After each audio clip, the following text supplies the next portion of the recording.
आकर सेवकाई किए हुए उन बातों को मैं आज याद कर रहा था നിങ്ങളും ഗാന്ധിധാമിലാണെന്നാണ് ഞാൻ മനസ്സിലാക്കുന്നത്. और मैं समझता हूँ कि आप लोग भी गांधीधाम में ही हैं. കർത്താവിന് സ്തോത്രം. ഇങ്ങനെ ഈ പ്ലാറ്റ്ഫോമിലൂടെ അല്പസമയം ദൈവവചനം ശുശ്രൂഷിപ്പാനായി കർത്താവ് അനുവദിച്ച ഈ അവസരത്തിനായി ഞാൻ നന്ദി നിറഞ്ഞ ഹൃദയത്തോടെ കർത്താവിന് और इस प्लेटफॉर्म के द्वारा परमेश्वर की सेवकाई करने के लिए, वचन की सेवकाई करने के लिए परमेश्वर ने दिए इस अवसर के प्रति मैं परमेश्वर को धन्यवाद करता हूँ. മത്തായിയുടെ സുവിശേഷം 5-ാം അധ്യായത്തിലേക്ക് നിങ്ങളുടെ ശ്രദ്ധ തിരിക്കുന്നു. मत्ती रचित सुसमाचार उसके 5वें अध्याय की ओर आपके ध्यान ले आना चाहूंगा. അതിന്റെ 20-ാം വാക്യം, उसकी 20वीं वचन, നിങ്ങളുടെ നീതി ശാസ്ത്രിമാരുടെയും പരീശന്മാരുടെയും നീതിയെ കവിയുന്നില്ലെങ്കിൽ നിങ്ങൾ സ്വർഗരാജ്യത്തിൽ കടക്കയില്ല എന്ന് ഞാൻ നിങ്ങളോട് പറയുന്നു. क्योंकि मैं तुमसे कहता हूँ कि यदि तुम्हारी धार्मिकता शास्त्रियों और फरीसियों की धार्मिकता से बढ़कर ना हो तो तुम स्वर्ग के राज्य में कभी प्रवेश करने ना पाओगे. സ്വർഗരാജ്യം എന്നുള്ള മെസ്സേജ് ആണ് കർത്താവ് പ്രസംഗിച്ച മെസ്സേജ്. स्वर्ग राज्य के बारे में मसीह ने सेवा किया हुआ था और मसीह ने प्रचार किया हुआ था. മത്തായിയുടെ സുവിശേഷം നിങ്ങൾ ശ്രദ്ധിച്ചാൽ मत्ती रचित सुसमाचार को अगर आप ध्यान से सीखेंगे 5 പ്രധാനപ്പെട്ട പ്രസംഗങ്ങൾ കോർത്തിണക്കിക്കൊണ്ടാണ് ഈ സുവിശേഷം രചിച്ചിട്ടുള്ളത്. 5 प्रकार की उस प्रचार की विषयों को प्रति निर्भर होकर इस पत्रिका को लिखा हुआ है. മുതൽ 7 വരെയുള്ള അധ്യായങ്ങളിൽ സ്വർഗരാജ്യത്തിന്റെ നിയമങ്ങളാണ് രേഖപ്പെടുത്തിയിരിക്കുന്നത്. 5वीं अध्याय से लेकर 7वीं अध्याय तक स्वर्ग राज्य की नियमों के बारे में लिखा हुआ है. 10-ാം അധ്യായത്തിലേക്ക് വരുമ്പോൾ സ്വർഗരാജ്യത്തിന്റെ പ്രഘോഷണത്തെ കുറിച്ചാണ് പറയുന്നത്. और 10वीं अध्याय की ओर जब आते हैं तो उस स्वर्ग राज्य के घोषणा के बारे में वहां कहता है. 13-ാം അധ്യായത്തിൽ നമ്മൾ കാണുന്നത് സ്വർഗരാജ്യം ഉപമകളിലൂടെ കർത്താവ് വിശദീകരിക്കുകയാണ്. 13वीं अध्याय में परमेश्वर के राज्य को मसीह दृष्टांतों के द्वारा समझाते हुए हम देखते हैं. 18-ാം അധ്യായത്തിൽ സ്വർഗരാജ്യത്തിന്റെ കൂട്ടായ്മ എന്നുള്ളതാണ് പ്രധാന വിഷയം. और 18वीं अध्याय में परमेश्वर के राज्य के उस संगति के बारे में हम देखते हैं. 24-25 അധ്യായങ്ങളിൽ കൺസ്യൂമേഷൻ ഓഫ് ദ കിങ്ഡം, സ്വർഗരാജ്യത്തിന്റെ പൂർത്തീകരണം. और 24वीं और 25वीं अध्याय में उस स्वर्ग राज्य की पूर्तिकरण के बारे में हम देखते हैं. ഈ സുവിശേഷങ്ങൾ നമ്മൾ പഠിക്കുമ്പോൾ സ്വർഗരാജ്യമെന്നും ദൈവരാജ്യമെന്നും 2 പ്രയോഗങ്ങൾ നിങ്ങൾ കാണും. हम जब इस सुसमाचारों को सीखते हैं तो स्वर्ग राज्य और परमेश्वर का राज्य, इस 2 बात को आप देख सकते हैं. പ്രധാനമായും മത്തായിലാണ് സ്വർഗരാജ്യം കാണുന്നത്. मत्ती रचित सुसमाचार में स्वर्ग के राज्य को हम देख सकते हैं. മത്തായിൽ എഴുതിയ പാരലൽ പാസേജുകൾ മാർക്കിലും ലൂക്കിലും ഒക്കെ നിങ്ങൾക്ക് ദൈവരാജ്യം എന്ന പ്രയോഗത്തിൽ കാണാൻ കഴിയും. और मत्ती रचित सुसमाचार में जो दृष्टांत हम देखते हैं वो मार्क में और लूका में भी हम उस स्वर्ग के राज्य हिसाब से देख सकते हैं. മത്തായിയുടെ സുവിശേഷം 19-ാം അധ്യായത്തിൽ വരുമ്പോൾ मत्ती रचित सुसमाचार उसकी 19 अध्याय में जब आते हैं, അതിന്റെ 23-24 വാക്യം വായിച്ചാൽ उसके 23 और 24 वचन जब हम पढ़ते हैं, അവിടെ സ്വർഗരാജ്യവും ദൈവരാജ്യവും ഇന്റർചേഞ്ചബിൾ ആയി ഉപയോഗിച്ചിരിക്കുന്നതായിട്ട് കാണാൻ കഴിയും. और वहां स्वर्ग राज्य और परमेश्वर के राज्य दोनों का उपयोग किया गया है, हम देख सकते हैं. യേശു തന്റെ ശിഷ്യന്മാരോട് ധനവാൻ സ്വർഗരാജ്യത്തിൽ കടക്കുന്നത് പ്രയാസം തന്നെ എന്ന് ഞാൻ സത്യമായിട്ട് നിങ്ങളോട് പറയുന്നു. ധനവാൻ ദൈവരാജ്യത്തിൽ കടക്കുന്നതിനേക്കാൾ ഒട്ടകം സൂചിപ്പുഴയിലൂടെ കടക്കുന്നത് എളുപ്പം എന്ന് ഞാൻ നിങ്ങളോട് പറയുന്നു എന്ന് പറഞ്ഞു. यीशु ने अपने चेलों से कहा, मैं तुमसे सच कहता हूं कि धनवान का स्वर्ग के राज्य में प्रवेश करना कठिन है. फिर तुमसे कहता हूं कि परमेश्वर के राज्य में धनवान के प्रवेश करने से ऊंट की सुई के नाके में से निकल जाना सहज है।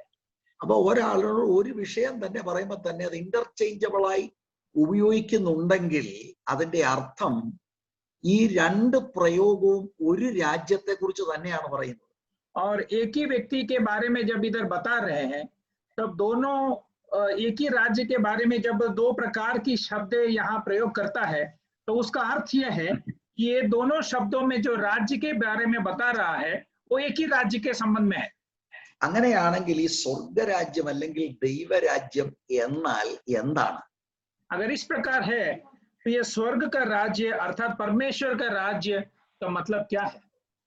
ഭാവിയിൽ ദൈവരാജ്യം അക്ഷരികമായി ഭൂമിയിൽ വരുന്നുണ്ട്. भविष्य में परमेश्वर का राज्य, स्वर्ग राज्य इस संसार में अक्षरित रूप से आने वाली है। ദൈവരാജ്യം എന്ന് പറഞ്ഞാൽ ദൈവത്തിന്റെ ഭരണം. परमेश्वर का राज्य अर्थात परमेश्वर का उस राज्यकरण या सरकार। ദാനിയേൽ പ്രവചനം 2-ാം അധ്യായം 34-35 വാക്യം.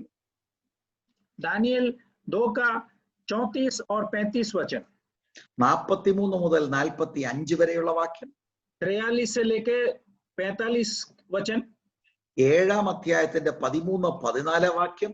ഇവിടെയെല്ലാം उसकी 13वीं वचन और 14वीं वचन, यहाँ सब തിരുവെടുത്ത് നമ്മളെ പഠിപ്പിക്കുന്നത് അക്ഷരികമായ ഒരു ദൈവഭരണം ഭൂമിയിൽ ഉണ്ടാകുന്നു. और यहाँ सब परमेश्वर का वचन हमें सिखाता है कि परमेश्वर का राज्य अक्षरित रूप से इस संसार में आएगा।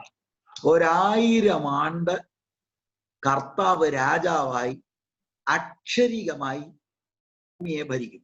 और करीबन 1000 साल परमेश्वर राजा होकर इस संसार पर राज करेगा।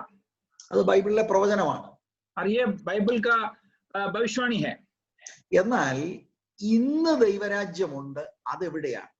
मगर आज जो परमेश्वर का राज्य है वो कहाँ है?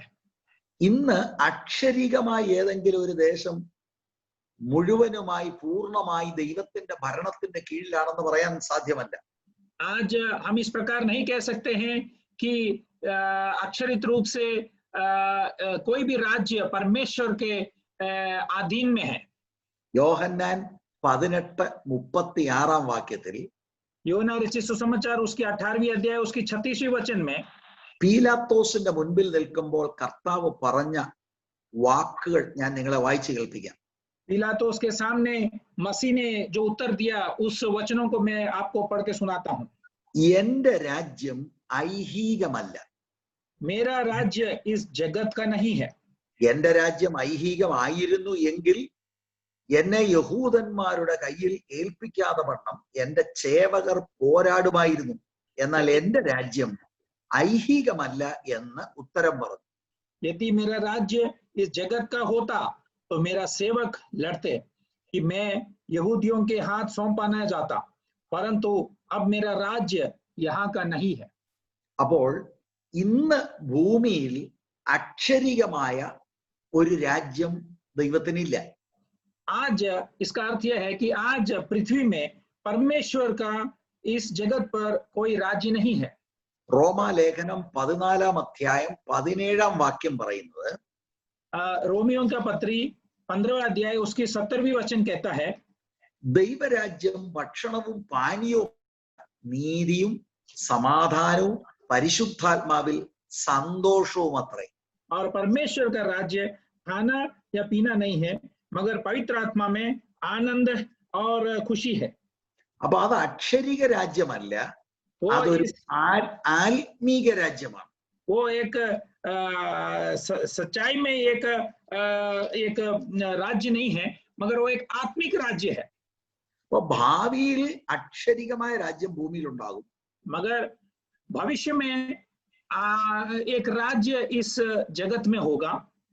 എന്നാൽ ഇന്ന് അക്ഷരികമല്ല രാജ്യം, ആത്മീക രാജ്യമാണ്. मगर आज परमेश्वर का राज्य वास्तव में नहीं है मगर वो आत्मिक राज्य है। ആ രാജ്യം യേശുക്രിസ്തുവിനെ രാജാവായി ഉള്ളത്തിൽ വാഴിച്ചിരിക്കുന്ന, ഉള്ളത്തിൽ പ്രതിഷ്ഠിച്ചിരിക്കുന്ന ദൈവ മക്കളുടെ ഉള്ളിലാണ് ആ ഭരണം.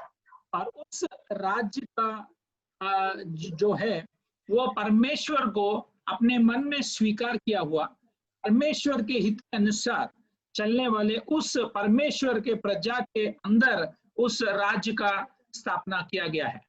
യോഹന്നാൻ 18:37 യോഹന്നാ रचित सुसमाचार 18वीं अध्याय उसकी 37वीं वचन में പീലാത്തോസ് അവനോട്, എന്നാൽ നീ രാജാവ് തന്നെയല്ലയോ എന്ന് പറഞ്ഞതിന് യേശു, നീ പറഞ്ഞതുപോലെ ഞാൻ രാജാവ് തന്നെ. സത്യത്തിന് സാക്ഷി നിൽക്കേണ്ടതിന് ഞാൻ ജനിച്ചു, അതിനായി ലോകത്തിൽ വന്നുമിരിക്കുന്നു. സത്യതൽപരനായവൻ എല്ലാം എന്റെ വാക്ക് കേൾക്കുന്നു എന്ന് ഉത്തരം പറഞ്ഞു. पिलातुस ने उससे कहा, तो क्या तू राजा है?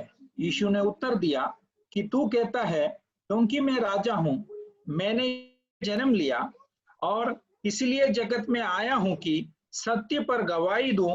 जो कोई सत्य का है वह मेरा शब्द सुनता है। അപ്പൊ ഈ ആത്മീക രാജ്യത്തിലെ രാജാവ് കർത്താവായ യേശുക്രിസ്തുവാണ്.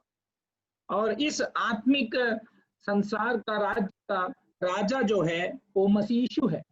ആ രാജാവാകുന്ന യേശുക്രിസ്തുവിനെ ഹൃദയത്തിൽ സ്വീകരിച്ച് യേശു പറയുന്ന വാക്ക് അനുസരിച്ച് ജീവിക്കുന്നവരുടെ ഉള്ളത്തിലാണ് ദൈവത്തിന്റെ ഭരണം.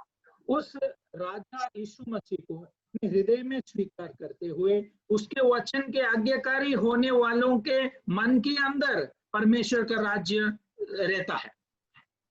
എന്റെ കേൾവിക്കാരായ നിങ്ങളുടെയൊക്കെ ഉള്ളത്തിൽ യേശുവിന്റെ ഭരണമാണെന്ന് ഞാൻ വിശ്വസിക്കട്ടെ.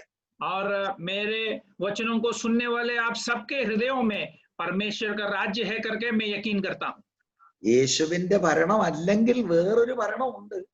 अगर यीशु का राज्य का स्थापना नहीं है तो फिर और एक राज्य भी है।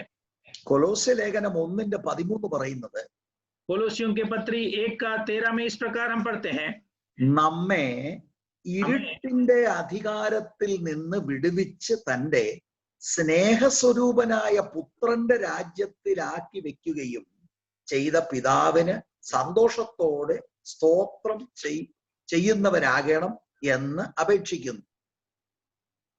उसने हमें अंधकार के वश से छुड़ाकर अपने प्रिय पुत्र के राज्य में प्रवेश कराया, जिसमें हमें छुटकारा अर्थात पापों की क्षमा प्राप्त होती है। അപ്പൊ ഇവിടെ കണ്ടോ, രണ്ട് രാജ്യം. പുത്രന്റെ രാജ്യം അല്ലെങ്കിൽ ഇരുട്ടിന്റെ അധികാരത്തിന്റെ കീഴിലാണ്. दो प्रकार के राज्य है। अगर पुत्र का राज्य नहीं है तो उस अंधकार के राज्य है। നാം രക്ഷയുടെ അനുഭവത്തിലേക്ക് വരുമ്പോഴാണ് ഇരുട്ടിന്റെ രാജ്യത്തിൽ നിന്നും ഈ വെളിച്ചത്തിന്റെ രാജ്യം യേശുക്രിസ്തുവിന്റെ രാജ്യത്തിലേക്ക് ആത്മീകമായി നമ്മുടെ ഉള്ളത്തിൽ ഭരണം മാറുന്നത്. हम जब उद्धार पाते हैं, यीशु मसीह को हमारा उद्धारकर्ता जब स्वीकार करते हैं, तब वास्तव रूप से इस अंधकार की उस राज्य हमारे अंदर से हटकर परमेश्वर का राज्य की स्थापना हमारे अंदर होती है। ബൈബിള് നമ്മൾ പഠിക്കുമ്പോൾ നമുക്ക് കാണാൻ കഴിയുന്നത് ഈ സ്വർഗരാജ്യം അല്ലെങ്കിൽ ദൈവരാജ്യമാണ് കർത്താവ് പ്രസംഗിക്കുകയും പഠിപ്പിക്കുകയും ചെയ്തത് മുഴുവൻ. परमेश्वर का वचन जब हम देखते हैं या सीखते हैं तो मसीह ने इस राज्य के बारे में पूरा प्रचार किया और सिखाते रहा। പക്ഷെ യേശു കർത്താവ് ഏറ്റവും എംഫസൈസ് ചെയ്ത് പഠിപ്പിച്ചതും പ്രസംഗിച്ചതും നമ്മൾ അധികം മൈൻഡ് ചെയ്യാറില്ല. मगर देखिए, जितना ज्यादा महत्व इस विषय पर मसीह ने देते हुए प्रचार किया और सिखाया, उस विषय को हम ज्यादा गंभीरता से नहीं लेते हैं। ഈ ദൈവത്തിന്റെ ഭരണത്തിന്റെ കീഴിൽ കടന്നു വരുന്ന ഒരു ദൈവ പൈതൽ ഭൂമിയിൽ എങ്ങനെ ജീവിക്കണം എന്നത് വിശദീകരിക്കുന്ന 3 അധ്യായങ്ങളാണ് മാത്യു 5, 6, 7. इस परमेश्वर के राज्य के अधीनता में रहने वाला परमेश्वर के जन इस प्रकार इस संसार में जिंदगी बिताना है करके उन विषयों को एकदम गहराई रूप से सिखाने वाला अध्याय है मत्ती रचित सुसमाचार 5वें अध्याय, 6वें अध्याय और 7वें अध्याय। ഈ മത്തായി 5, 6, 7 അധ്യായത്തെ പൊതുവെ വിളിക്കുന്നത് പർവ്വത പ്രസംഗം അല്ലെങ്കിൽ ഗിരിപ്രഭാഷണം എന്നാണ്. मत्ती रचित सुसमाचार उसकी 5वीं अध्याय, 6वीं और 7वीं इन तीनों अध्यायों को उस पर्वत पर किया हुआ बस उस पहाड़ी उपदेश करके कहलाते हैं। അതിന്റെ കണ്ടന്റ് എന്ന് പറയുന്നത് उसके अंदर जो विषय है, ദൈവത്തിന്റെ രാജ്യം ഉൾക്കൊണ്ട ആളുകൾ എങ്ങനെ ജീവിക്കണം ഇതിനെക്കുറിച്ചുള്ള ദൈവത്തിന്റെ പ്രതീക്ഷയാണ് അവിടെ രേഖപ്പെടുത്തിയിരിക്കുന്നത്. परमेश्वर के राज्य को अपनाया हुआ परमेश्वर के जन, परमेश्वर हमसे क्या उम्मीद रखता है उसके बारे में वहां लिखा है. അപ്പം ഏറ്റവും പ്രധാനപ്പെട്ട 3 അധ്യായങ്ങളാണ് ഗിരിപ്രഭാഷണം. और सबसे अहमियत देने वाले 3 अध्याय है इस पहाड़ी उपदेश. അതിന്റെ ആദ്യത്തെ വാക്യം പരിശോധിച്ചാൽ യേശു ഇത് ശിഷ്യന്മാരോടാണ് സംസാരിക്കുന്നത്. इसके पहले वचनों को जब हम देखते हैं तो हम समझ सकते हैं कि यीशु चेलों से बात कर रहा है. എന്നാൽ 7-ാം അധ്യായത്തിന്റെ 28-ാം വാക്യം നമ്മൾ പരിശോധിച്ചാൽ യേശു ശിഷ്യന്മാരോട് പറയുന്നത് പുരുഷാരം കേൾക്കുന്നുണ്ട്. और 7वें अध्याय उसके 28वें वचन जब हम पढ़ते हैं तो हम देखते हैं कि यीशु जो चेलों से बात कर रहा था वो उस प्रजा सुन रही थी. അപ്പൊ ശിഷ്യനും പുരുഷാരവും തമ്മിൽ വ്യത്യാസവും. अभी देखिए, चेले और भीड़ के बीच में अंतर है. പുരുഷാരം കൂടി വന്നിരിക്കുന്നത് 4-ാം അധ്യായത്തിന്റെ 23 മുതലുള്ള വാക്യം നമ്മൾ പരിശോധിച്ചാൽ പ്രസംഗം കേൾക്കണം, അവരെ രോഗസൗഖ്യമാക്കണം, ഇങ്ങനെയുള്ള കാര്യത്തിനാണ് ബഹുപുരുഷാരം കടന്നു വന്നിരിക്കുന്നത്. वहां देखिए, बड़ा एक झुंड हम 4th अध्याय में हम देखते हैं तो इस समझ सकते हैं कि उस बड़ा झुंड जो आए हैं वो प्रचार सुनने के लिए, चंगाई पाने के लिए, कुछ खाने की उम्मीद से, इस प्रकार की उम्मीदों को रखकर झुंड आते हैं. അപ്പൊ ഈ പുരുഷാരത്തെ കണ്ടപ്പോൾ യേശു മലയുടെ മുകളിൽ കയറി ശിഷ്യന്മാർ യേശുവിന്റെ അടുക്കൽ വന്നപ്പോൾ പ്രൈമറി ഓഡിയൻസ് എന്ന് പറയുന്നത് ശിഷ്യന്മാരാണ്. और देखिए, जब उस झुंड को मसीह ने देखा तब उस पहाड़ के ऊपर चढ़ा और पहाड़ के पास जब चेले आए तब चेले मसीह के बात सुनने लगा. वहां का जो मुख्य सुनने वाले थे वे चेले थे. ശിഷ്യൻ എന്ന വാക്കുകൊണ്ട് അർത്ഥമാക്കുന്നത് കർത്താവായ യേശുക്രിസ്തുവിന്റെ പഠിപ്പിക്കലുകൾ അത് ഏറ്റെടുത്ത് ജീവിതത്തിൽ പ്രായോഗികമാക്കാൻ സമർപ്പിക്കപ്പെട്ട ആളുകളാണ്. और चेले उस शब्द का अर्थ यह है कि मसीह के उस बातों को, उनके सिखावट को अपनाकर उस बातों को सीखने के लिए, उस प्रकार चलने के लिए अपने जिंदगी को समर्पण किए हुए लोगों को चेले कहते हैं. പുരുഷാരത്തിൽ അങ്ങനെ ഒരു സമർപ്പണമൊന്നുമില്ല. वो जो झुंड के लोग हैं उनको इस प्रकार की एक समर्पण नहीं है. അവർക്ക് രോഗസൗഖ്യമൊക്കെ കിട്ടണം, അവർ സന്തോഷത്തോടെ അവർ പോകും. वे केवल एक रोगों की चंगाई के लिए और खुश होने के लिए केवल वहां आते हैं. നിങ്ങൾ ഏത് ഗ്രൂപ്പിൽപ്പെട്ടവരാണ്? നിങ്ങൾ പുരുഷാരത്തിൽപ്പെട്ടവരാണോ? നിങ്ങൾ യേശുവിന്റെ ശിഷ്യരാണോ? आप कौन से झुंड में शामिल है? आप उस बड़े झुंड में हैं या फिर यीशु के चेले के उस झुंड में शामिल है? കുറെ ആളുകൾക്ക് യേശുവിനെ അനുഗമിക്കുകയോ യേശുവിന്റെ പഠിപ്പിക്കലോ അല്ല വിഷയം. യേശുവിനെ അവർക്ക് ഉപയോഗിക്കണം. അവർക്ക് എന്തെങ്കിലും സൗഖ്യമോ മക്കളുടെ കാര്യമോ അല്ലെങ്കിൽ വിദേശ കാര്യമോ അല്ലെ വീട് വെക്കുന്ന കാര്യമോ എന്തെങ്കിലും യേശു ഒരു അത്ഭുതം ചെയ്യണം. ഇതിൽ കവിഞ്ഞ് അവരൊന്നും പ്രതീക്ഷിക്കുന്നില്ല. कुछ लोग मसीह के उस सिखावट को या मसीह से ज्यादा प्रेम नहीं रखते हैं, मगर यीशु से वे कुछ लाभ या फायदेमंद की बातें वे चाहते हैं. वे अपने बच्चों के भविष्य या फिर बाहर के विदेश जाने में, अच्छा नौकरी में, इस प्रकार की अच्छे भलाइयों के बातों को चाहते हैं. പക്ഷെ യേശു ഈ ലോകത്തിൽ വന്നത് കുറെ ഭൗതിക സൗഖ്യങ്ങൾ മാത്രം തന്നു പോകാനല്ല. मगर यीशु इस संसार में केवल कुछ भौतिक चंगाई को देकर लौटने नहीं आया है. യേശു വന്നത് ആളുകളുടെ ആത്മരക്ഷയ്ക്കുള്ള വഴി തുറക്കാനാണ്. मगर यीशु ने लोगों के उस आत्मा की चंगाई के लिए या उनके उद्धार के लिए यीशु ने इस संसार में आया। യേശു ഈ ലോകത്തിൽ വന്നത് നിത്യമായ കാര്യങ്ങളുടെ ക്രമീകരണങ്ങൾ മനുഷ്യർക്ക് വേണ്ടി ചെയ്യാനാണ്.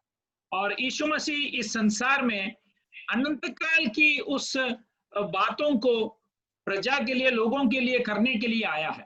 എന്നിട്ട് കർത്താവായ യേശുക്രിസ്തു മരിച്ചടക്കപ്പെട്ട് ഉയർത്തെഴുന്നേറ്റ് കഴിഞ്ഞ് സ്വർഗാരോഹണത്തിന് മുൻപ് ശിഷ്യന്മാരെ അടുക്കൽ വിളിച്ച് കുറെ കൽപ്പനകൾ കൊടുത്തതിൽ ഒന്ന് ഞാൻ വായിച്ചു കേൾപ്പിക്കാം. और यीशु मसीह जब इस संसार में आकर मरकर जी उठकर स्वर्ग को और लौटने से पहले चेलों को दिया हुआ कुछ उस कल्पनाओं के बारे में से एक आपको पढ़कर मैं सुनाना चाहूंगा। മത്തായിയുടെ സുവിശേഷം 28-ാം അധ്യായം, मत्ती रचित सुसमाचार उसकी 28वीं अध्याय 19-20 വാക്യം. 19 और 20वीं वचन। ആകയാൽ നിങ്ങൾ പുറപ്പെട്ട പിതാവിന്റെയും പുത്രന്റെയും പരിശുദ്ധാത്മാവിന്റെയും നാമത്തിൽ സ്നാനം കഴിപ്പിച്ചും ഞാൻ നിങ്ങളോട് കൽപ്പിച്ചതൊക്കെയും പ്രമാണിക്കുവാൻ തക്കവണ്ണം ഉപദേശിച്ചും കൊണ്ട് സകല ജാതികളെയും ശിഷ്യരാക്കിക്കൊള്ളുവീൻ, ഞാനോ ലോകാവസാനത്തോളം എല്ലാ നാളും നിങ്ങളോട് കൂടെ ഉണ്ട് എന്ന് അരുളി ചെയ്തു. इसलिए तुम जाकर सब जातियों के लोगों को चेले बनाओ और उन्हें पिता और पुत्र और पवित्र आत्मा के नाम से बपतिस्मा दो और उन्हें सब बातों जो मैंने तुम्हें आज्ञा दी है मानना सिखाओ, और देखो मैं जगत के अंत तक सदैव तुम्हारे संग हूं। ഇവിടുത്തെ കൽപ്പന ചേലെ ബനാവോ എന്നുള്ളതാണ്. यहाँ का जो आज्ञा है वो चेला बनाओ करके है। അപ്പൊ ഈ ചേല ബനാനേക്കെ ലിയെയാണ് ആളുകളോട് സുവിശേഷം പറഞ്ഞ് ആളുകൾ രക്ഷിക്കപ്പെട്ട് അവരെ സ്നാനപ്പെടുത്തുന്നത്. എന്നിട്ട് സ്നാനപ്പെട്ട ആളുകളെ യേശു കൽപ്പിച്ചത് മുഴുവനും പഠിപ്പിച്ച് യേശുവിന്റെ ചേലാക്കണം. और जो चेले बनाकर मसीह ने कहा कि चेले बनाओ और उसके बाद पिता, पवित्र आत्मा और पुत्र के नाम से उन्हें बपतिस्मा दो और उसके बाद वचन की बातें उन्हें सिखाकर उस पर चलने के लिए उन्हें आज्ञा दो। ഞാനതൊരു പ്രാവശ്യം കൂടെ പറയാം. ഇപ്പൊ ഹിന്ദിയിൽ പറഞ്ഞത് എനിക്ക് തോന്നുന്നില്ല കറക്റ്റ് ആയെന്ന്. സുവിശേഷം പറഞ്ഞ് സുവിശേഷം സ്വീകരിക്കുന്ന ആളുകളെ നമ്മൾ സ്നാനപ്പെടുത്തുന്നു. सुसमाचार बताने के बाद जो लोग सुसमाचार को स्वीकार करते हैं हम उन्हें बपतिस्मा देते हैं। ഈ ബാപ്റ്റിസം കൊടുത്ത ശേഷം ഇനി എന്താണ് ചെയ്യേണ്ടത്? बपतिस्मा देने के बाद और हमें क्या करना है? യേശു കൽപ്പിച്ച മുഴുവൻ കാര്യവും ഈ പുതിയ കൺവേർട്സ് പ്രായോഗിക ജീവിതത്തിൽ അവര് അനുഷ്ഠിക്കേണ്ടതിന് അവരെ പഠിപ്പിക്കണം. यीशु मसीह के आज्ञाएं, ये जो नए रूप से मसीह को अपनाए हुए लोग अपनी जिंदगी में उसे अमल में लाने के लिए इन बातों को उनके जिंदगी में उनको सिखाना है। അപ്പൊ രക്ഷിക്കപ്പെട്ട് സ്നാനപ്പെട്ടയാള് യേശുവിനെ പോലെ ആകാൻ യേശു കൽപ്പിച്ചത് മുഴുവനും പഠിക്കണം, പഠിച്ച് ജീവിതത്തിൽ പ്രായോഗികമാക്കണം. और इसीलिए उद्धार पाए हुए लोग, जो बपतिस्मा पाए हुए लोग मसीह के उस आज्ञाओं को सीखकर उसके हिसाब से जीने के लिए कोशिश करना चाहिए। അപ്പൊ യേശു നമ്മളെ എല്ലാവരെയും വിളിക്കുന്നത് ശിഷ്യരാകാൻ വേണ്ടിയാണ്. और इसीलिए यीशु मसीह हम सबको चेले बनने के लिए बुलाता है। അപ്പോ ശിഷ്യത്വത്തിലേക്ക് നാം നയിക്കപ്പെടുന്നില്ലെങ്കിൽ നമ്മൾ യേശു ആഗ്രഹിച്ച നിലയിലല്ല നമ്മുടെ ക്രിസ്തീയ ജീവിതം നയിക്കുന്നത്. अगर हम उस चेले नहीं बनते हैं तो यीशु मसीह जिस प्रकार हमारे बारे में चाहता है उस प्रकार हम नहीं बन पा रहे हैं। അപ്പൊ പുരുഷാരവും ഉണ്ട്, ശിഷ്യനും ഉണ്ട്. भीड़ भी है और चेला भी है। കർത്താവ് മനസ്സലിഞ്ഞ് പുരുഷാരത്തിൽ പലരെ സൗഖ്യമാക്കി. यीशु मसीह तरस खाकर उस भीड़ में से अनेक जनों को चंगा दिया। പക്ഷെ കർത്താവ് നമ്മളെ വിളിക്കുന്നത് ശിഷ്യരാകാൻ വേണ്ടിയാണ്. मगर यीशु मसीह हमें चेला बनने के लिए बुलाता है। അപ്പൊ ശിഷ്യൻ, യഥാർത്ഥ ശിഷ്യൻ യേശുവിന്റെ വചനം ഉൾക്കൊണ്ട് അനുദിനം യേശുവിനെ പോലെയാകാൻ അനുഗമിക്കുന്നയാളാണ്. और जो चेला है वो यीशु मसीह के उस वचन को स्वीकार करते हुए हर दिन यीशु मसीह के समान बनने के लिए वो कोशिश करता है। അപ്പൊ യേശു ഉയർത്തെഴുന്നേറ്റ് ഏറ്റവും അവസാനമായി പറയുന്ന വാക്കുകളിൽ ഒന്നാണ് ഞാൻ ഇപ്പോൾ വായിച്ചു കേൾപ്പിച്ചത്. और इसीलिए यीशु मसीह मरकर जी उठने के बाद आखिरी में कहा हुआ उन बातों में से एक मैंने अभी आपको पढ़ के सुनाया है। ഉയർത്തെഴുന്നേറ്റ കർത്താവ് ശിഷ്യന്മാരോട് പറയാ, നിങ്ങൾ പോയി ശിഷ്യരെ ഉളവാക്കണം. जी उठने के बाद यीशु मसीह चेलों से कहता है कि आप जाकर चेले बनाओ। അങ്ങനെയാണെങ്കിൽ സഭയുടെ ദൗത്യം എന്താണ്? अगर इस प्रकार है तो कलीसिया का जिम्मेदारी क्या है? ശിഷ്യരെ വാർത്തെടുക്കുക എന്നുള്ളതാണ്. चेलों को बनाना है। അതിനു വേണ്ടിയാണ് ചർച്ച. कलीसिया की स्थापना इस कारण हुई है। ശിഷ്യന്റെ ലക്ഷ്യം എന്താണ്? चेला का लक्ष्य क्या है? യേശുവിനെ പോലെയാകുക എന്നുള്ളത്. यीशु मसीह के समान बनना है। അപ്പൊ നമ്മളത് മനസ്സിലാക്കണം. हम उस बात को समझना है। ചർച്ചിന്റെ ഗോൾ എന്ന് പറയുന്നത് ശിഷ്യരെ വാർത്തെടുക്കുക, ശിഷ്യന്റെ ഗോൾ എന്ന് പറയുന്നത് യേശുവിനെ പോലെയാകുക. कलीसिया का जो उद्देश्य है वो चेला बनाना है और चेले का उद्देश्य जो है वो यीशु मसीह के समान जीना है। അപ്പൊ ഈ ശിഷ്യന്മാരോടാണ് കർത്താവ് ഈ 5-ാം അധ്യായത്തിൽ സംസാരിക്കുന്നത്. और इन चेलों से यीशु मसीह देखिए 5वें अध्याय में बात कर रहा है। നമ്മൾ അതിന്റെ 20-ാം വാക്യമാണ് വായിച്ചത്. उसकी 20वीं वचन हमने पढ़ा है। ആ 20-ാം വാക്യമാണ് ഗിരിപ്രഭാഷണത്തിന്റെ താക്കോൽ വാക്യം. और उस 20वीं वचन जो है वो पहाड़ी उपदेश की कुंजी वाली या मुख्य वचन है। നമ്മൾ ഇത് വായിച്ചപ്പോ പ്രത്യേകിച്ചൊന്നും തോന്നി കാണുകയില്ല. हमने जब इस पढ़ा है तो हमें कुछ खास विषय इसमें से लगा नहीं होगा। പക്ഷെ യേശു ഇത് പറയുമ്പോൾ യേശുവിന്റെ ഒറിജിനൽ ഓഡിയൻസ് ആയ യഹൂദ ആളുകൾ ആയ ശിഷ്യന്മാർക്ക് ഷോക്കായി പോയി കാണും. अगर जब यीशु मसीह ने इस बात को बताया, यीशु मसीह के जो यहूदी चेले हैं वे अचंभित हो गए होंगे।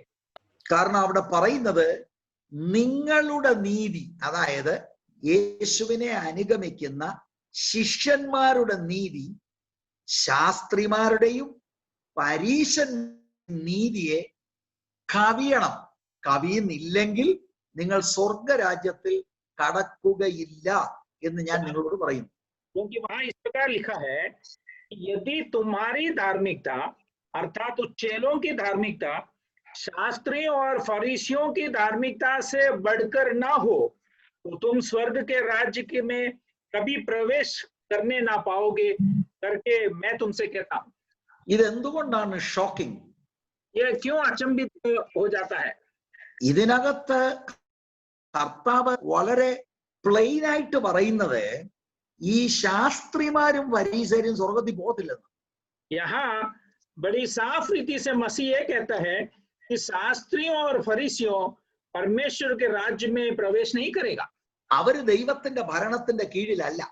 क्योंकि वे परमेश्वर के उस राज्य के अंदर नहीं है।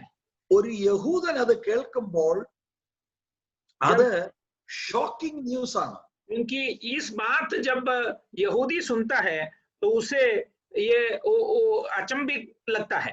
ഈ ശാസ്ത്രിയും ഫരീസയരും ആരാണ്? इस शास्त्री और फरीसी कौन है? ശാസ്ത്രിമാര് ലോയേഴ്സ് ആണ്. ലോയേഴ്സ്. ये जो शास्त्री जो है वो लॉयर है। അവര് ഒരു ചുരുളിൽ നിന്ന് മറ്റു ചുരുളുകളിലേക്ക് ദൈവത്തിന്റെ വചനം പകർത്തി എഴുതുന്നവരാണ്.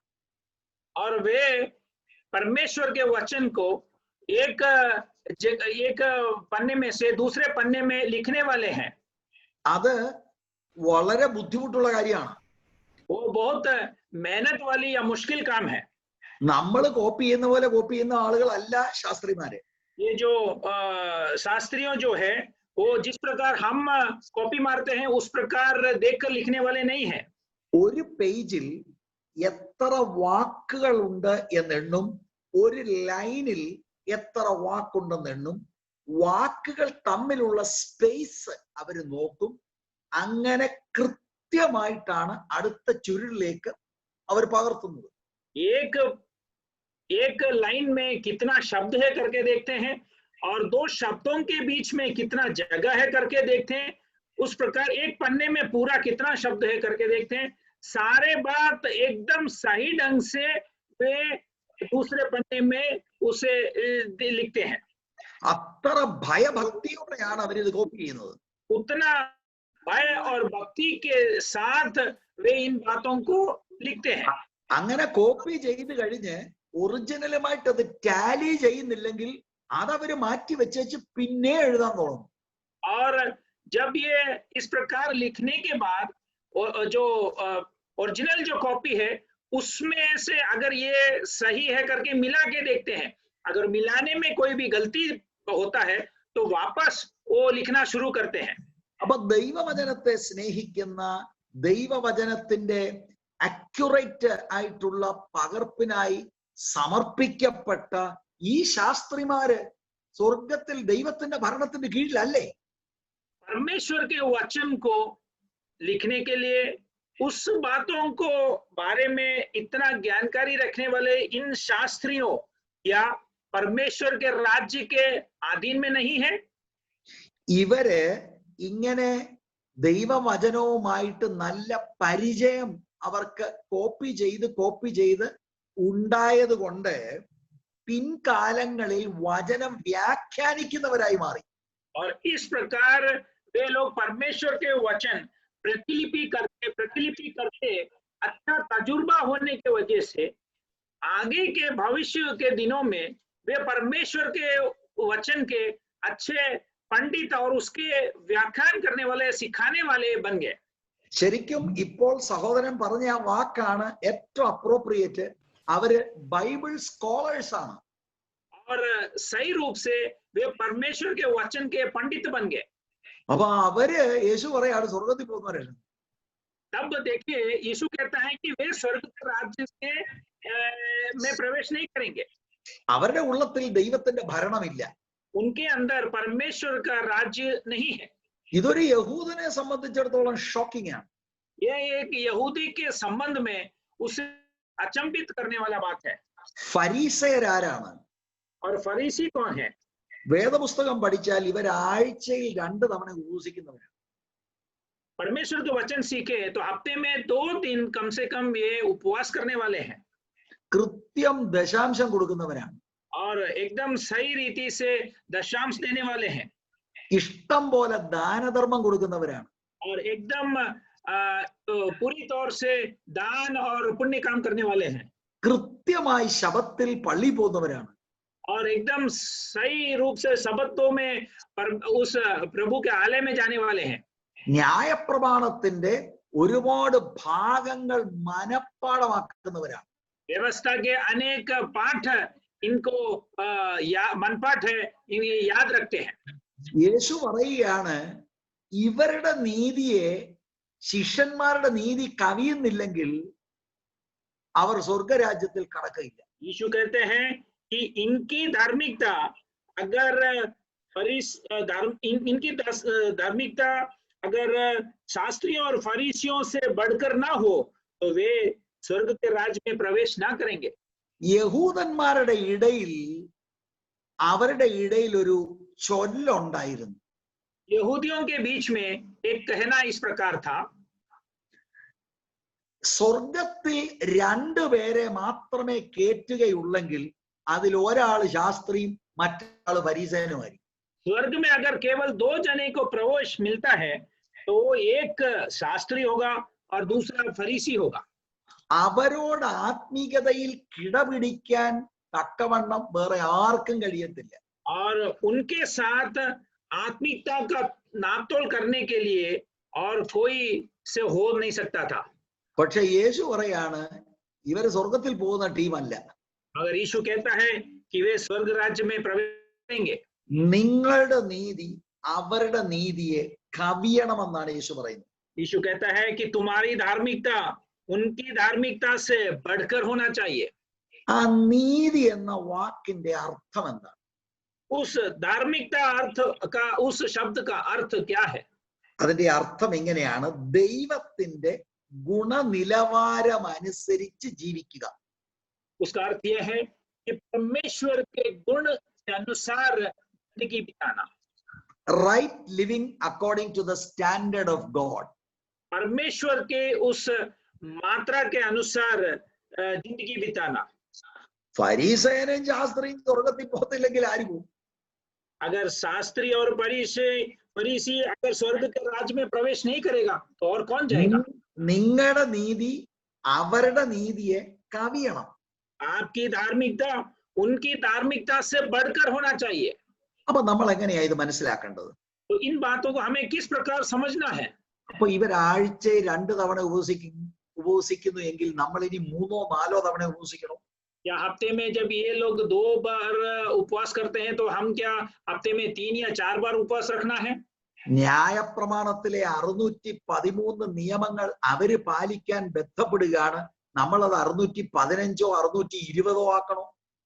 व्यवस्था की 613 नियमों को पालन करने के लिए वे मेहनत कर रहे हैं, प्रयास कर रहे हैं. क्या हम उससे बढ़कर 615 या 20 का पालन करना है? 10-1 ദശാംശം കൊടുക്കുന്നിടത്ത് നമ്മൾ ഇനി 10-2 or 3 ആക്കിയാൽ ഒക്കൂ? 10 का 1 भाग अगर हमें दशवांश देना है तो क्या हम उससे ज्यादा दशवांश हमें देना है? കാരണം നിങ്ങളുടെ നീതി കവിയണമെന്ന് അവിടെ എഴുതിയിരിക്കുന്നത്. क्योंकि यहाँ लिखा है कि तुम्हारी धार्मिकता उनसे बढ़कर होना चाहिए. അതെന്താണ് ഈ കവിയുക എന്ന് പറഞ്ഞാൽ? बढ़कर होना, इसका अर्थ क्या है? 613 നിയമങ്ങൾ അവര് പാലിക്കാൻ ശ്രമിക്കുമ്പോൾ നമ്മൾ 620 ആക്കുന്ന ഒരു കവിയുന്ന അനുഭവം അല്ല അവിടെ എഴുതിയിരിക്കുന്നത്. 613 व्यवस्था के नियमों को जब वो पालन करते हैं तो हम उन नियमों को 620 करके पालन करके वहां नहीं लिखा है. അങ്ങനെ ഒരു കവിയുന്ന അനുഭവമല്ല യേശു അർത്ഥമാക്കുന്നത്. उस प्रकार की एक बढ़कर होने की अवस्था को यीशु नहीं कहता है. കവിയുക എന്ന വാക്ക് നമ്മൾ പഠിക്കുകയാണെങ്കിൽ बढ़कर रहना, उस शब्द का अर्थ ये है. ഞാൻ അതിന് ഒരു ഇലസ്ട്രേഷൻ പറയുമ്പോൾ നിങ്ങൾക്ക് മനസ്സിലാവും. मैं एक उदाहरण बोलूंगा तो आप समझ जाओगे.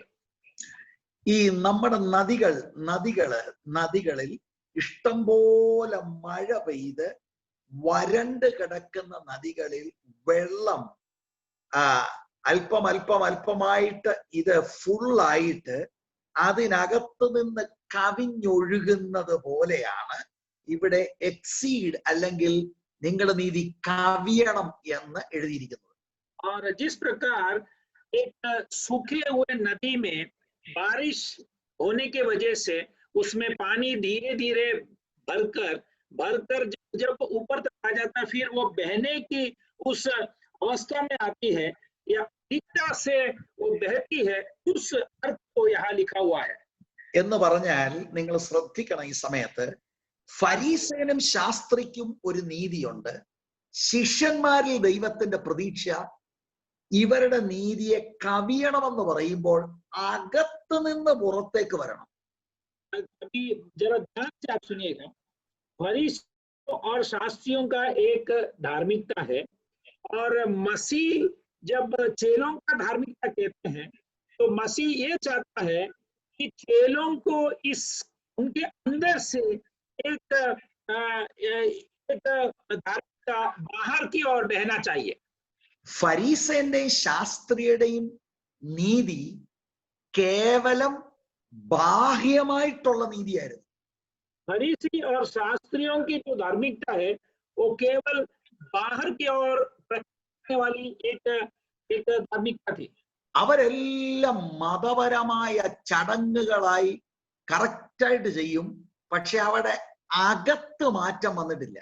ये केवल रीति रिवाज के हिसाब से, धर्म की बातों के हिसाब से वे करते थे, अंदर एक परिवर्तन नहीं आई थी.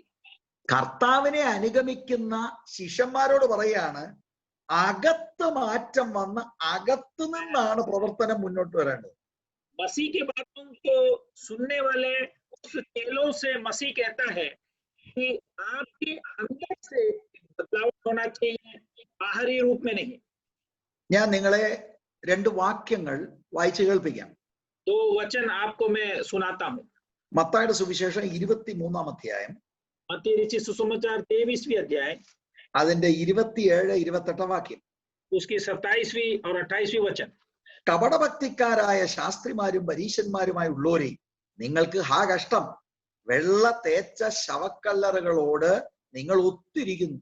അവ പുറമേ അഴകായി ശോഭിക്കുന്നുവെങ്കിലും അകമേ ചത്തവരുടെ അസ്ഥികളും സകലവിധ അശുദ്ധിയും നിറഞ്ഞിരിക്കുന്നു. അങ്ങനെ തന്നെ പുറമേ നിങ്ങൾ നീതിമാന്മാർ എന്ന് മനുഷ്യ തോന്നുന്നു, അകമേയോ കപടഭക്തിയും അധർമ്മവും നിറഞ്ഞവരത്രേ.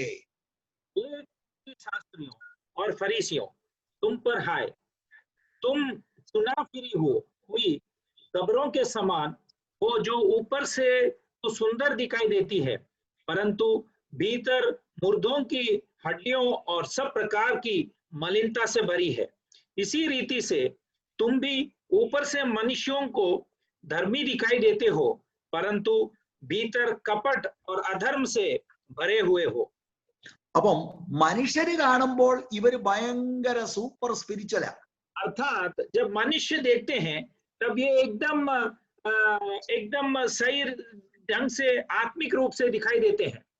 പാട്ട് പാടും, പ്രാർത്ഥിക്കും, ദശാംശം കൊടുക്കും, മറ്റേ കാര്യങ്ങൾ ഇതെല്ലാം വെളി ചെയ്യുന്ന ഒരാള് കണ്ടാൽ ഭയങ്കര ഭക്തരാണിവര്. गीत गाते हैं, प्रार्थना करते हैं, दशांश देते हैं. बाहर के लोग जब देखते हैं तो इन्हें एकदम भक्ति रूप में इन्हें पाया जाता है. നമ്മുടെ ആരുടെ ഉള്ള ആർക്കും അറിയത്തില്ല. अगर हमारे अंदर की बातें कोई नहीं जानता है. നമ്മളെ എല്ലാം പുറത്തു നിന്ന് ആളുകൾ കണ്ട് നമുക്ക് മാർക്ക് എടുക്കും. हमें लोग बाहर की तौर से देखकर, हमारे बाहर की अवस्थाओं को देखकर हमारे लिए भी अंक डालते हैं. കാരണം ഇവര് സമൂഹത്തിലെ ഏറ്റവും വലിയ ആത്മീയരാണ്. क्योंकि ये समूह में आत्मिक रूप से एकदम आगे रहते हैं. പക്ഷെ കർത്താവ് അവരുടെ നോക്കിയത്, അവരെ വിവേചിച്ചത് അവരുടെ ഹൃദയം കണ്ടാണ്. मगर देखिए, मसीह ने उनके हृदय के आंतरिक बातों को देखकर उन्हें परखा. ശിഷ്യന്റെ നീതി കവിയണമെന്ന് പറയുമ്പോൾ ശിഷ്യന്റെ ഉള്ളു മാറി ഉള്ളിൽ നിന്നാണ് ഈ ഓരോ അനുഭവങ്ങളും വരേണ്ടത്. इस का धार्मिकता बढ़ना है करके जब कहते हैं, तब उस चेले का हृदय बदलकर इन सारे गुण उनके हृदय के अंदर से बाहर की ओर आना है. ശാസ്ത്രിയും ഫരീസയനും ബാഹ്യമായ നീതിയിൽ നിന്ന് ദൈവത്തെ പ്രസാദിപ്പിക്കാൻ ശ്രമിച്ചപ്പോൾ ദൈവം പറയുന്നത് നമ്മുടെ ഉള്ളിലാണ് ദൈവത്തിന്റെ ഭരണം. ഉള്ളു മാറി ഉള്ളിൽ നിന്നാണ് പ്രവർത്തനങ്ങൾ വരേണ്ടത്. शास्त्री और फरीसी जब बाहरी बातों से परमेश्वर को वो प्रसन्न करने के लिए कोशिश करते हैं, परमेश्वर कहता है कि मैं आपके अंदर राज करता हूं, तब वो इस उम्मीद को रखता है कि हम हमारे आंतरिक तौर से बदलकर उसकी बातों को अपनाएं. ഇതിന്റെ അർത്ഥം വെളിയിൽ നമുക്ക് ക്രമീകരണം വേണ്ട എന്നല്ല, വെളിയിലത്തെ ക്രമീകരണം അകത്ത് നടന്നതിന്റെ റിഫ്ലക്ഷൻ ആയിരിക്കണം. और इसका अर्थ यह है कि हमें बाहर की ओर सजावट की जरूरत नहीं है, ऐसे नहीं है, मगर बाहर जो बात हम प्रकट करते हैं वो उस अंदर की बातों का प्रतिछाया है, प्रतिरूप है. അപ്പം അകത്ത് മാറ്റമില്ലാതെ പുറത്ത് മാത്രമാണ് മാറ്റമെങ്കിൽ അതിനെ വിളിക്കുന്ന പേരാണ് കപടഭക്തി. और अगर अंदर कोई बदलावट नहीं है और केवल बाहरी तौर से हम दिखावा करते हैं तो उसे कहते हैं कपट भक्ति. അകത്ത് ഉള്ള മാറ്റമാണ് പുറത്തോട്ട് വരേണ്ടത്, വാക്കിലൂടെയും പ്രവൃത്തിയിലൂടെയും. അതാണ് യഥാർത്ഥ ആത്മീയത. और अंदर की जो बदलाव है वो बाहर की ओर प्रकट होना है, हमारे बोली में, हमारे क्रियाओं में, और वह यथार्थ रूप से या सच्चाई रूप से बदलावट, इसे मन फिराना इसे कहता है. ഈ അകത്ത് മാറ്റം കൊണ്ടുവരുന്നതാണ് ദൈവത്തിന്റെ ഭരണം. और परमेश्वर का राज्य जो है हमारे अंदर एक बड़ा बदलावट ले आती है. പുതിയ നിയമത്തിന്റെ ശ്രേഷ്ഠത എന്ന് പറയുന്നത് പുറത്ത് കുറെ അഡ്ജസ്റ്റ്മെന്റ് അല്ല, ഉള്ളു മാറ്റുക എന്നുള്ളതാണ്. और नया नियम का जो खासियत यह है कि वो बाहर की ओर कुछ बातों को सजाकर नहीं रखती है, मगर अंदर की ओर एक बदलावट ले आती है. ഈ കാര്യം ഉൾക്കൊള്ളിച്ച് പഴയ നിയമ പ്രവാചകന്മാർ പ്രവചിച്ച 2 വാക്യങ്ങൾ ഞാൻ നിങ്ങളുടെ ശ്രദ്ധയിൽ കൊണ്ടുവരാം. और इन बातों को समझते हुए पुराने नियम के नबियों ने भविष्यवाणी किया हुआ 2 वचनों को आपके सामने ले आता हूं. യെരമ്യ പ്രവചനം 31 അധ്യായം 33 വാക്യം. यिर्मयाह 31 का 33. എന്നാൽ ഈ കാലം കഴിഞ്ഞ ശേഷം ഞാൻ ഇസ്രായേൽ ഗൃഹത്തോട് ചെയ്യുവാനിരിക്കുന്ന നിയമം ഇങ്ങനെയാകുന്നു. ഞാൻ എന്റെ ന്യായപ്രമാണം അവരുടെ ഉള്ളിലാക്കി അവരുടെ ഹൃദയങ്ങളിൽ എഴുതും. ഞാൻ അവർക്ക് ദൈവമായും അവർ എനിക്ക് ജനമായി ഇരിക്കും എന്ന് യഹോവയുടെ അരുളപ്പാട്. परंतु जो वाचा मैं उन दिनों के बाद इस्राएल के घराना से बांधूंगा वह यह है, मैं अपनी व्यवस्था उनके मन में समाऊंगा और उसे उनके हृदय पर लिखूंगा, और मैं उनका परमेश्वर ठहरूंगा और वे मेरी प्रजा ठहरेंगे. यहोवा की यह वाणी है. ഇനി എസെക്കിയേൽ പ്രവചനം 36 അധ്യായം എടുത്താണ്. और इसके बाद एसेकिएल 36वीं अध्याय हम लेंगे. അതിന്റെ 25, 26, 27 വാക്യം. उसकी 25, 26 और 37वीं वचन हम पढ़ेंगे. ഞാൻ നിങ്ങളുടെ മേൽ നിർമ്മല ജലം തളിക്കും, നിങ്ങൾ നിർമ്മലരായി തീരും. ഞാൻ നിങ്ങളുടെ സകലതയും സകല വിഗ്രഹങ്ങളെയും നീക്കി നിങ്ങളെ നിർമ്മലീകരിക്കും. ഞാൻ നിങ്ങൾക്ക് പുതിയ ഒരു ഹൃദയം തരും, പുതിയ ഒരു ആത്മാവിനെ ഞാൻ നിങ്ങളുടെ ഉള്ളിലാക്കും. കല്ലായുള്ള ഹൃദയം ഞാൻ നിങ്ങളുടെ ജഡത്തിൽ നിന്ന് നീക്കി മാംസമായുള്ള ഹൃദയം നിങ്ങൾക്ക് തരും. ഞാൻ എന്റെ ആത്മാവിനെ നിങ്ങളുടെ ഉള്ളിലാക്കി നിങ്ങളെ എന്റെ ചട്ടങ്ങളിൽ നടക്കുമാറാക്കും. നിങ്ങൾ എന്റെ വിധികളെ പ്രമാണിച്ച് അനുഷ്ഠിക്കും.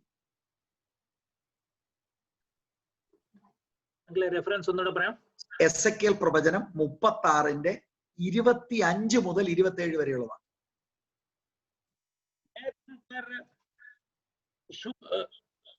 शुद्ध जल छिड़कूंगा और तुम शुद्ध हो जाओगे, और मैं तुमको तुम्हारी सारी अशुद्धता और मूर्तों से शुद्ध करूंगा. मैं तुमको नया मन दूंगा और तुम्हारे भीतर नई आत्मा उत्पन्न करूंगा, और तुम्हारी देह में से पत्थर का हृदय निकालकर तुमको मांस का हृदय दूंगा. और मैं अपना आत्मा तुम्हारे भीतर देखकर ऐसा करूंगा कि तुम मेरे विधियों पर चलोगे और मेरे नियमों को मानकर उनके अनुसार करोगे. കണ്ടോ, പുതിയ നിയമത്തിൽ നടക്കുന്നത് പുതിയ ഹൃദയം കിട്ടുക. देखिए, नया नियम में ये बात हो रही है, एक नया हृदय मिलना. ശാസ്ത്രിമാരും ഫരീസയരും ഉള്ളിൽ ഹൃദയം മാറാതെ പുറത്ത് ഒരുപാട് മതപരമായ ചടങ്ങുകൾ മാത്രം ചെയ്ത് ദൈവത്തെ പ്രസാദിപ്പിക്കാൻ അവർ ശ്രമിക്കുകയാണ്. शास्त्रियों और फरीसियों अंदर कुछ बदलावट नहीं लाते हुए धार्मिक तौर से अपने अनेक बातों को कर बाहरी तौर से वे परमेश्वर को प्रसन्न करने की कोशिश कर रहे हैं. അവരുടെ ഉള്ളിൽ പാപമായിരുന്നു. उनके अंदर पाप भरी हुई थी. പക്ഷെ നിങ്ങളുടെ നീതി കവിയണം, അകത്ത് മാറണം, മാറി അകത്ത് നിന്ന് ദൈവപ്രസാദമുള്ള വർക്കുകൾ വെളിപ്പെട്ട് വരണം. आपका धार्मिकता उनसे बढ़ना चाहिए. आपके अंदर एक बदलावट होकर परमेश्वर की क्रिया आपके हृदय के अंदर से प्रकट होना चाहिए. ഇത് വിശദീകരിക്കാൻ നമ്മൾ മത്തായി 5:20 വായിച്ചത്. 21 മുതലുള്ള വാക്യങ്ങൾ 48 വാക്യം വരെ 6 ഉദാഹരണങ്ങൾ കർത്താവ് പറയുന്നുണ്ട് ഈ കവിയുന്ന നീതിയെ വെളിപ്പെടുത്താൻ. और इस बढ़ने वाली धार्मिकता को प्रकट करने के लिए यीशु मसीह 21वीं वचन से 38वीं वचन के अंदर तक 6 उदाहरणों को देकर इन बातों को समझाते हुए हम देख सकते हैं. അത് നമ്മള് അതിന്റെ 1-2 ഞാൻ സാമ്പിൾ ആയിട്ട് പറയുമ്പോൾ നിങ്ങൾക്ക് കാര്യം വളരെ വ്യക്തമായി മനസ്സിലാവും. मैं केवल उसमें से एक दो बातें आपको बताऊंगा तो आप इस बात को साफ रूप से समझ सकते हैं. ഇപ്പൊ 21 വാക്യം എടുക്കുക. उसकी 21वीं वचन हम देखेंगे. കൊല ചെയ്യരുത് എന്ന് ആരെങ്കിലും കൊല ചെയ്താൽ ന്യായവിധിക്ക് യോഗ്യനാകുമെന്ന് പൂർവന്മാരോട് അരുളി ചെയ്തത് നിങ്ങൾ കേട്ടിട്ടുണ്ടല്ലോ. तुम सुन चुके हो कि पूर्व काल के लोगों से कहा गया था कि हत्या ना करना. അപ്പൊ ഫരീസേനെ സംബന്ധിച്ചിടത്തോളം അവന്റെ നീതി ബാഹ്യമായിട്ടുള്ള നീതിയാണ്. फरीसियों के संबंध में उनका जो धार्मिकता है वो बाहरी रूप में प्रकट होने वाली थी. അവൻ ഈ നിയമം കേട്ടിട്ടുണ്ട്. वो इस नियम को वो सुना है. ഇത് 10 കൽപ്പന 6ാമത്തെ കൽപ്പനയാണ്. और ये उस 10 कल्पनाओं में से 6वीं कल्पना है. കൊല ചെയ്യരുത്. तुम हत्या नहीं करना है. അപ്പൊ ഫരീസേനും ശാസ്ത്രിയും പറയും പ്രൈസ് ദ ലോർഡ്, ഞങ്ങൾ സ്വർഗത്തിൽ പോകും, കാരണം ഞങ്ങൾ ആരെയും കുത്തിക്കൊന്നിട്ടില്ല, ഞങ്ങൾ ആരെയും തല്ലിക്കൊന്നിട്ടില്ല. അതാണ് അവരുടെ നീതി. फरीसी और शास्त्री कहेंगे कि हमने किसी का हत्या नहीं किया है, हमने किसी को मारा नहीं है, तो हम तो स्वर्ग में जाएंगे. എന്നാൽ യേശു ഈ നിയമത്തെ വ്യാഖ്യാനിക്കുന്ന കണ്ടോ? अगर यीशु मसीह ने इस नियम का किस प्रकार सिखाता है. 22ാം വാക്യം. उसकी 22वीं वचन. ഞാനോ നിങ്ങളോട് പറയുന്നത് സഹോദരനോട് കോപിക്കുന്നവനെല്ലാം ന്യായവിധിക്ക് യോഗ്യനാകും. സഹോദരനോട് നിസ്സാര എന്ന് പറഞ്ഞാലോ ന്യായവിധി സഭയുടെ മുൻപിൽ നിൽക്കേണ്ടി വരും. മൂഢ എന്ന് പറഞ്ഞാലോ അഗ്നി നരകത്തിന് യോഗ്യനാകും. परंतु मैं तुमसे यह कहता हूं कि जो कोई अपने भाई पर क्रोध करेगा वह कचहरी में दंड के योग्य होगा, और जो कोई अपने भाई को निकम्मा कहेगा वह महासभा में दंड के योग्य होगा, और जो कोई कहे अरे मूर्ख वह नरक की आग के दंड का योग्य होगा.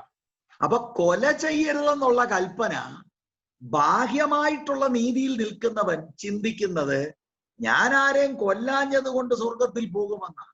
എന്നാൽ യേശു പഠിപ്പിക്കുകയാണ് ഈ അക്ഷരീകമായ കൊലയുടെ പിൻപിൽ നിന്റെ ഹൃദയത്തിനകത്തെ പാപം നിമിത്തമാണ് നീ കൊന്നത്. ആ ഹൃദയത്തിനകത്തെ പാപം നിന്നെ നരകത്തിൽ കൊണ്ടെത്തിക്കും.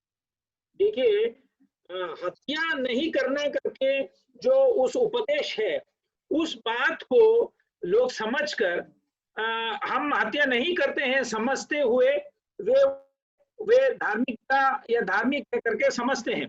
मगर यीशु क्या कहता है कि आपके हृदय के अंदर हत्या करने लायक पाप के विचारों को आप रखकर उसे बढ़ाते हैं तो वो भी आपको अनंत काल के नरक के दंड का योग्य बनाता है. അപ്പം സഹോദരനോട് കോപിക്കുക, നിസ്സാര എന്ന് വിളിക്കുക, മൂഢ എന്ന് വിളിക്കുക. അങ്ങനാണെങ്കിൽ സ്വർഗത്തിൽ പോകത്തില്ല, നരകത്തിൽ പോകും. अपना भाई पर क्रोध करना या उसे निकम्मा कहना या फिर उसे मूर्ख कहना, ये सब नरक की आग के दंड के योग्य बनाता है. അപ്പൊ ഇതിനാണ് പുതിയ ഹൃദയം നമുക്ക് തരുന്നത്.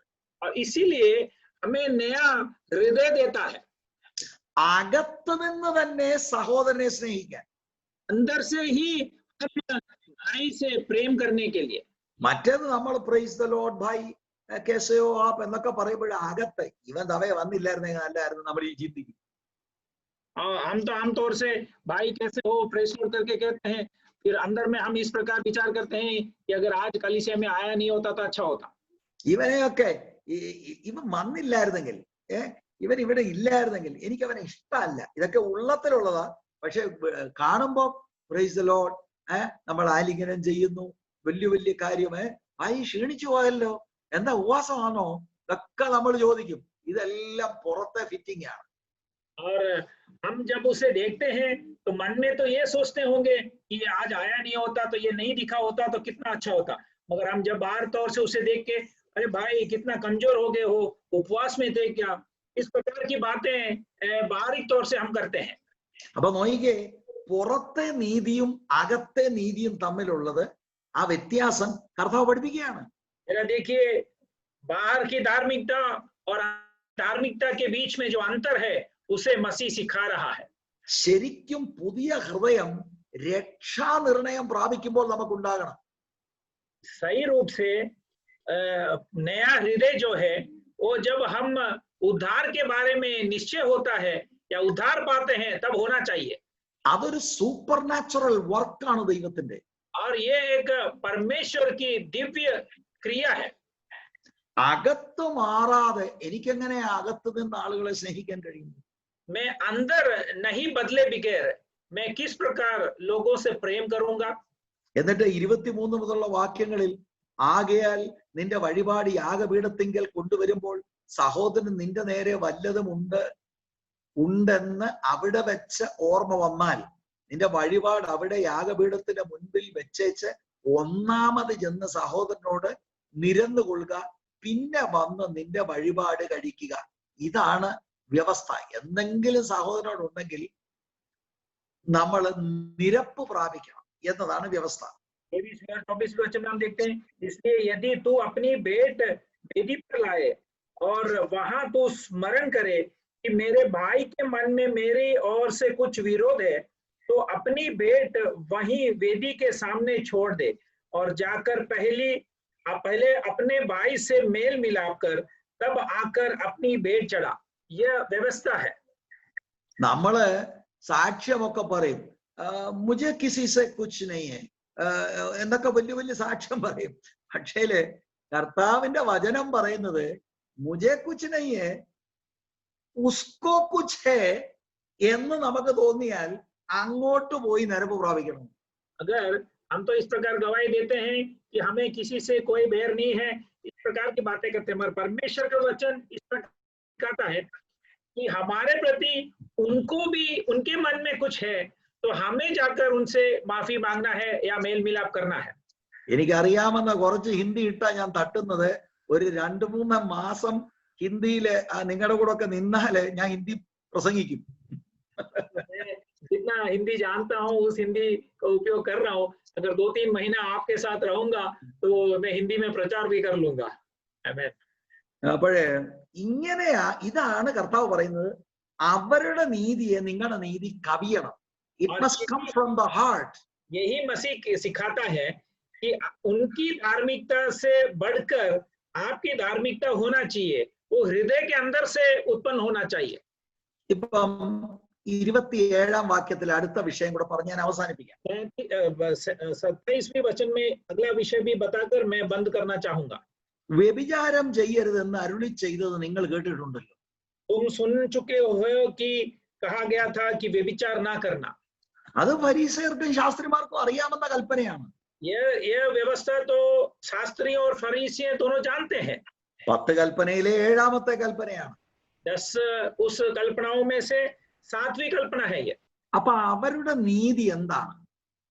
उनके धार्मिकताएं क्या है? അവര് പറയും പ്രൈസ് ദി ലോർഡ്, ഞങ്ങൾ എങ്ങും വ്യഭിചരിക്കാൻ പോയിട്ടില്ല, അതുകൊണ്ട് ഞങ്ങൾ സ്വർഗ്ഗത്തിൽ പോകും. वे कहेंगे प्रेज लॉर्ड, और वे कहेंगे कि हम तो व्यभिचार करने गए नहीं है, इसलिए हम स्वर्ग के राज्य में प्रवेश करेंगे. എന്നാ കർത്താവ് അതിനെ വ്യാഖ്യാനിക്കുന്ന കണ്ടു. अगर देखिए मसीह उस बात को किस प्रकार सिखाता है. ഞാനോ നിങ്ങളോട് പറയുന്നത്, സ്ത്രീയെ മോഹിക്കേണ്ടതിന് അവളെ നോക്കുന്നവൻ എല്ലാം ഹൃദയം കൊണ്ട് അവളോട് വ്യഭിചാരം ചെയ്തു. Already committed the act. परंतु मैं तुमसे यह कहता हूं कि जो कोई स्त्री पर दृष्टि डाले वह अपने मन में उससे व्यभिचार कर चुका है. അപ്പൊ പുതിയ നിയമത്തിന്റെ വ്യവസ്ഥ പുറത്ത് അക്ഷരാർത്ഥത്തിൽ ഒരു കാര്യം ചെയ്യണ്ട, ഹൃദയത്തിനകത്ത് അതിനോട് താല്പര്യം വന്നത് മോഹിച്ചാൽ നമ്മള് ആ ആക്ഷൻ ചെയ്തതിന് തുല്യമാണ്. और नए नियम का व्यवस्था इस प्रकार है, बाहर कोई क्रिया करने की जरूरत नहीं है, मगर आप हृदय के अंदर उन बातों के प्रति कुछ विचार लगाता है तो आपने बाहर की ओर क्रिया किया उस के समान है या उसके तुलना के अनुसार है. ഇപ്പം നമ്മൾ ഇതൊന്നും ഞാൻ 2 കാര്യമാണ് പറഞ്ഞത്. ഒന്ന്, കൊല ചെയ്യരുത്, വ്യഭിചാരം ചെയ്യരുത്. നമ്മൾ ഇതെല്ലാം പാലിക്കുന്നവരാ. നമ്മള് എങ്ങും ആരോടും ശല്യം, ബാഹ്യമായിട്ട് നമ്മൾ ഫരീസയരുടെ കൂട്ട് തന്നെ നീതീകരിക്കപ്പെട്ടിരിക്കുക. मैंने 2 बात कहा कि हत्या नहीं करना और व्यभिचार नहीं करना. और हम भी പക്ഷേ उसी शास्त्री और फरीसियों के समान हम इन बातें करते नहीं है और उस प्रकार हम धर्मी ठहरते हैं। ദൈവത്തിന്റെ പ്രതീക്ഷ ഈ ബാഹ്യമായ കാര്യത്തിലേക്ക് നയിച്ച ഹൃദയത്തിന്റെ ചിന്തകൾ, അവിടാണ് ട്രാൻസ്ഫോർമേഷൻ വരേണ്ടത്.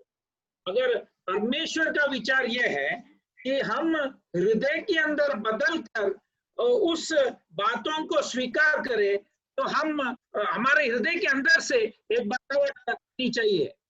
ട്രൂ ക്രിസ്ത്യാനിറ്റി എന്ന് പറയുന്നത് പ്രവാചകൻ പ്രവചിച്ചതുപോലെ അവർക്ക് പുതിയൊരു ഹൃദയം കൊടുക്കും.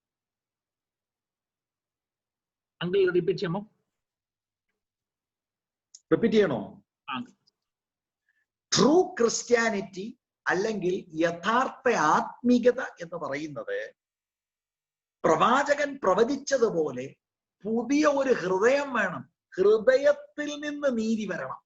यही मसीह जिंदगी जिसे कहते हैं वो इस प्रकार है कि जो भविष्यद्वक्ता लोगों ने जो बातों को बताया है, उन बातों के अनुसार हृदय के अंदर से हमारा क्रिया उत्पन्न होना है। അപ്പം ഞാൻ നിങ്ങളോട് ചോദിക്കട്ടെ, ഇങ്ങനെ ആർക്ക് ജീവിക്കാൻ ഒക്കും?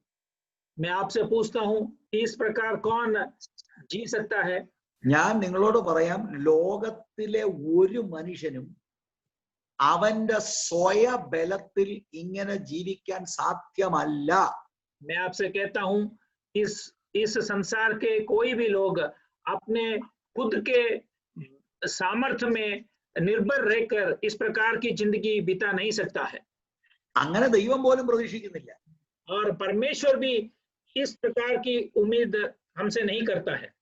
അതിനാണ് ഞാൻ വായിച്ച വാക്യം നിങ്ങൾ ശ്രദ്ധിച്ചു കാണും. എസെക്കിയേൽ പ്രവചനം 36:25 മുതൽ 26 വാക്യത്തിൽ, ഞാൻ നിങ്ങൾക്ക് തരും പുതിയൊരു ഹൃദയം, ആത്മാവ് ഞാൻ നിങ്ങളുടെ ഉള്ളിലാക്കും, കല്ലായ ഹൃദയം ഞാൻ നിങ്ങളുടെ ജഡത്തിൽ നിന്ന് നീക്കി മാംസളമായ ഹൃദയം.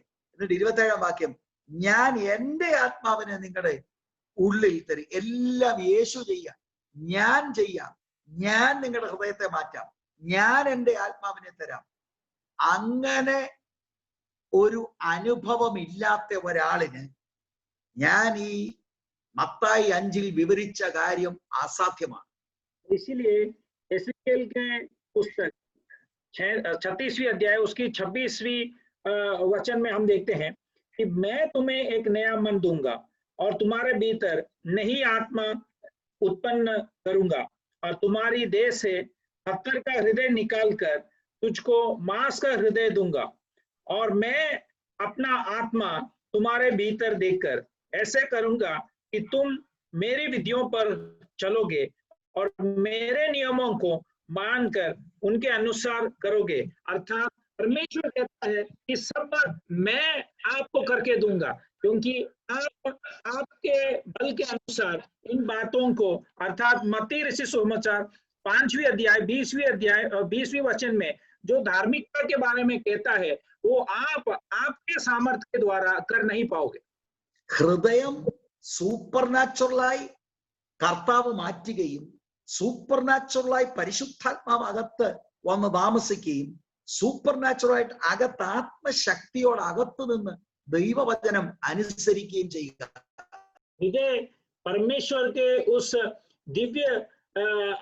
दिव्य कृपा के अनुसार बदलकर हृदय के अंदर उस दिव्य सामर्थ्य से हम परमेश्वर के वचन को मानते हुए उस दिव्य सामर्थ्य के द्वारा परमेश्वर के वचन के अनुसार हम जब चलते हैं, तब उस बात को हम अपना सकते हैं। അപ്പം ഇന്ന് രാത്രി ഞാൻ ഇവിടെ സമയത്ത്, ഞാൻ എൻ്റെ ഈ പ്രഭാഷണം അവസാനിപ്പിക്കുന്ന സമയത്ത് നമ്മൾ വായിച്ച കുറിവാക്യം, നിങ്ങളുടെ നീതി ഫരീസേന്റെയും ശാസ്ത്രിയുടെയും നീതിയെ കവിയുന്നില്ലെങ്കിൽ നിങ്ങൾ സ്വർഗരാജ്യത്തിൽ കടക്കുകയില്ല. इसलिए मैं आज रात को जो मैंने पहला वचन पढ़ा है उस बात को वापस पढ़ता हूँ। मत्ती ऋषि सुसमाचार 5वीं अध्याय उसकी 20वीं वचन में, तुम्हारी धार्मिकता शास्त्रियों और फरीसियों की धार्मिकता से बढ़कर ना हो तो तुम स्वर्ग के राज्य में कभी प्रवेश ना करोगे।